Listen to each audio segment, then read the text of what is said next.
Well, good morning.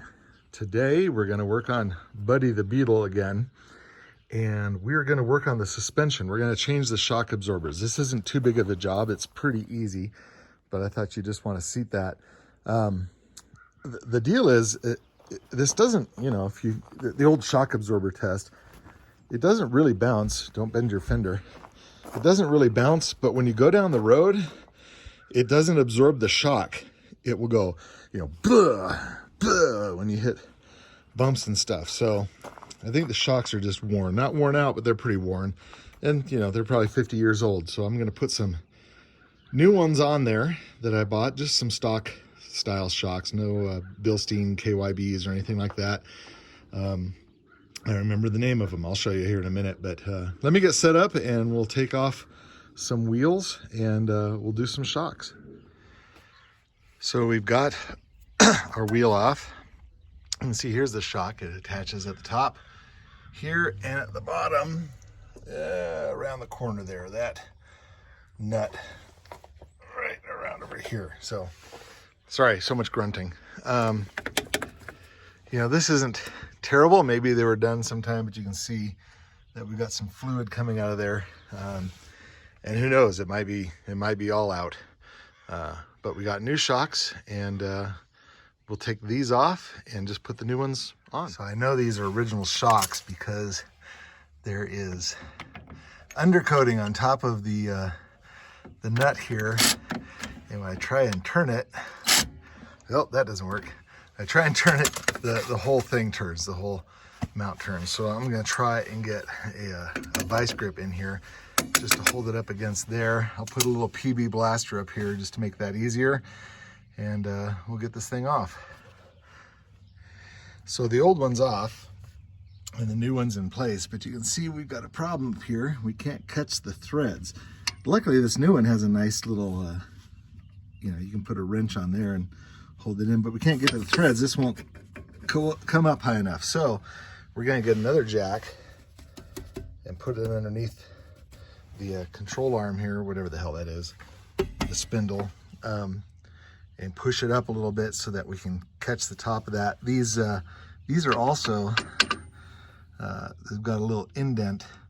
It doesn't really fit in that hole, but I think it just kind of indexes it. So that little indent right there doesn't go up in the hole, but we'll do what we can, and we'll get this nice and snug, and we'll go to the other side. But that's simply it. I'll bring you back once I get all this together and get my other jack.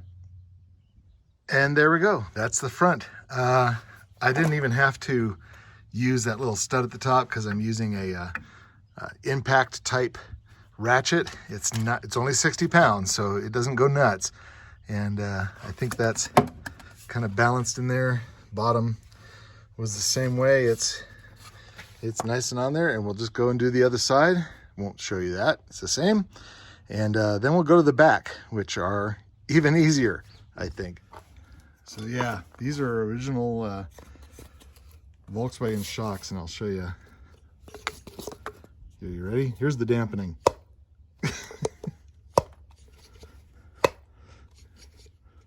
Nothing. Let me go to wider. You can see this better. Here's the dampening. That one's dead. The other side's not bad, actually, but somewhere on here is the original VW number right there. I think that's for the dust cover, and the shock itself has a number somewhere underneath this grime. But yeah, it was time to change these. Everything else looks pretty good underneath here. Everything seems tight on the front end, so we don't have a problem there. We'll put this shock on, and we'll go to the back. So the rears are a little bit different. You got a bolt up here. I already got that one loose. And then there's one, where are you at? Down, there it is, across the bottom. And the fronts were a 17, the back is a 19. But again, very straightforward. These look like they've been replaced. The originals, the fronts were originals. The rears look like they've been replaced, but there's some, I don't know if that's leakage down there, but the whole thing just feels bad. So this is going to feel amazing when we get done. This would probably be a good time for me to touch up the undercoating in here, but I'd have to clean all that off and do some hard work. So I don't know. We'll see. I want to get all that dirt off and as much of that off. This was a blue rear quarter. You can see some of the blue paint up in here. And then this fender, kind of impossible to tell. I painted it black on the inside. It was, no, there it is. You can see it. It's cream. It was a cream color 71 that I found. It was perfect condition. So